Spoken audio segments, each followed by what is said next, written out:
Hi, in this video I'm going to talk about a Technics linear tracking turntable. You may not have seen or even heard of a linear turntable, or you might be thinking about buying one. Well, keep watching and I'll tell you all about them.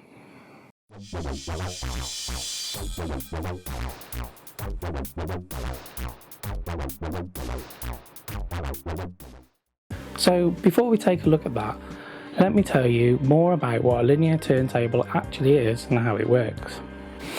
Rather than the curved path of a conventional tone arm where the cartridge angle changes as it travels along the record, a linear turntable uses a mechanism to pull the stylus along in a straight line, keeping the cartridge aligned all the way along the record. Normally the stylus and arm are moved by the grooves of the record only.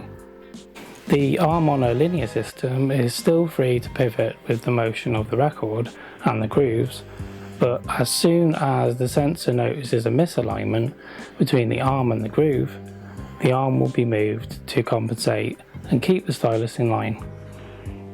This eliminates the anti-skating issues that regular turntables can suffer from. Anti-skating is when the arm pushes the stylus to one side or the other of the groove, which can cause sound issues. This can be corrected manually on some turntables such as the Audio-Technica. Another advantage to a linear system is that they play back the record in exactly the same way a record is cut, with the stylus constantly aligned in the groove correctly. But there are some drawbacks to a linear tracking system. In order to play any size record that isn't a 7-inch or 12-inch, such as a 10-inch or even a 5-inch, then you have to operate the turntable manually like this, as there isn't a setting for other sizes on here. I have found that it has issues with records that play from the inside out as well. It can't play them at all. The mechanism can only work one way, so you end up with this.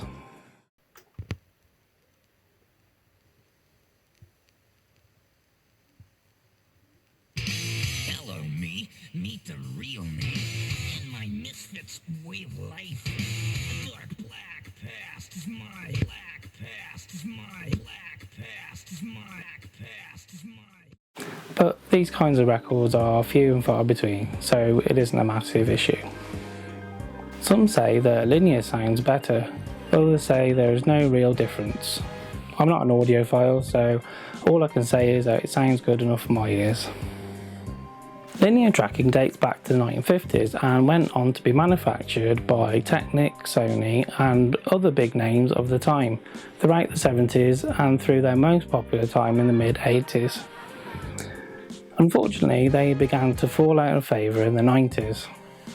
One reason may be that linear turntables cost a lot to design and manufacture compared to regular turntables, and in turn we're at the higher end of the cost scale for consumers. Maybe with the recent popularity surge in vinyl, we might see some new linear turntables being manufactured again.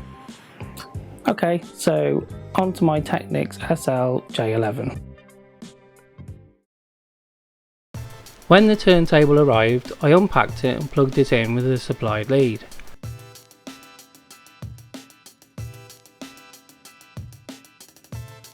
I found a spare phono lead and plugged them into the sockets marked phono, as this turntable doesn't have a preamp. It seemed fully operational. Okay, so the first thing I noticed is the buzzing sound. This is because I haven't got a ground wire running from the turntable to the amplifier. You need one of these if you're going to use one without a preamp. Unfortunately, it didn't come supplied with one. My amp has this screw for attaching the earth wire this end, but the turntable is different and requires a specific plug in order to connect it correctly. To find out the part number for the wire I needed, I used the vinylengine.com website. On there I found the service manual for my Technics model. And here is the model number I need. So after quite a search, I was able to find a company based in London that make up cables for turntables such as this and sell components for other electronic equipment as well. So I purchased the wire for £8.95 from spareparts.com. Here is the wire, and it goes in here like this and fits nice and snug. The other end fits onto the screw here on the back of the amp.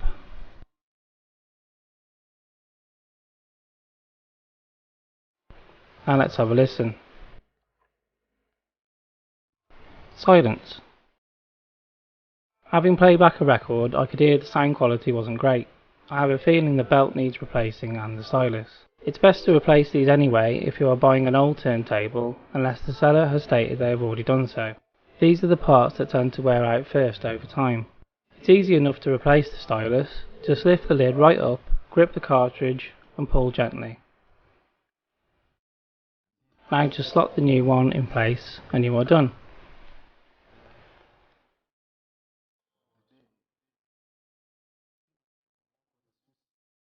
Now onto the belt replacement. Belts will stretch over time and cause the speed to fluctuate. This one has a non-removable size adapter that is pushed down if it is not needed. This has to be removed in order to lift the platter. We'll get rid of the slip mat first.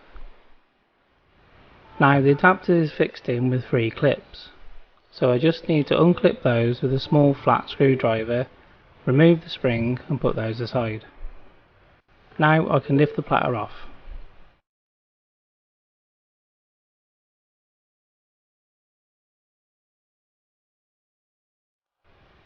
Fitting the belt is easy enough. Just place it around the base of the platter, then place it back on. Locate the handy space here and take the belt and place it around the capstan. Now fit the adapter back on, spring first,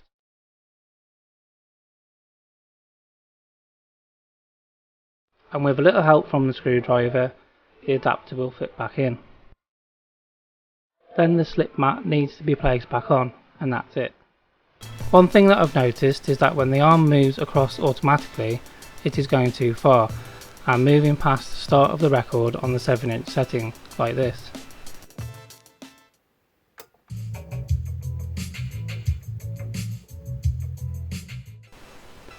So I needed to find out how to adjust it. I had a look at the service manual again, from the very useful vinylengine.com website. This showed me that there is a screw at the back for adjusting the arm position, so I needed to adjust it anti-clockwise a touch. Now to test the position.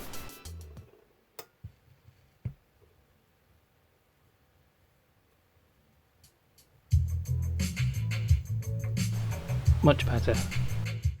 There is also a belt for the mechanism that moves the arm, but it seems to operate without any issues, so I'll leave that alone. So, after these simple jobs, I have now a great sounding turntable, made by Technics, a company with a history for making quality equipment. And it only costs £26 for the turntable and around £8 each for the replacement parts. So that's about £50 in total. Bargain. Now, there is another model I have my eye on. It's the Technics SL-J11. It has an extra feature not found on mine. You can program it to move to the tracks you want by pressing the corresponding numbers on the front. I will make a video about it when I get my hands on one. Now here are the specs of the Technics model we have just been looking at for those who want to know. The platter is 300mm aluminium alloy, the speed's 33 and 45, motor is a DC, bang flutter is 0.045% WRMS, rumble minus 70 decibels, cartridge is a moving magnet, tracking force is 1.25 grams, the weight is 3.3 kilograms. So overall I am very happy with my linear turntable. It's not a replacement for my regular turntable, but it is an interesting addition and nice to use from time to time. So I hope you have enjoyed the video. If you have, then please subscribe and tap the notification bell so you know when I have a new video coming out. Also, don't forget to take a look at my website, that's normonvinyl.com. You can see all my videos there, as well as the latest vinyl news. So that's all for now. Goodbye.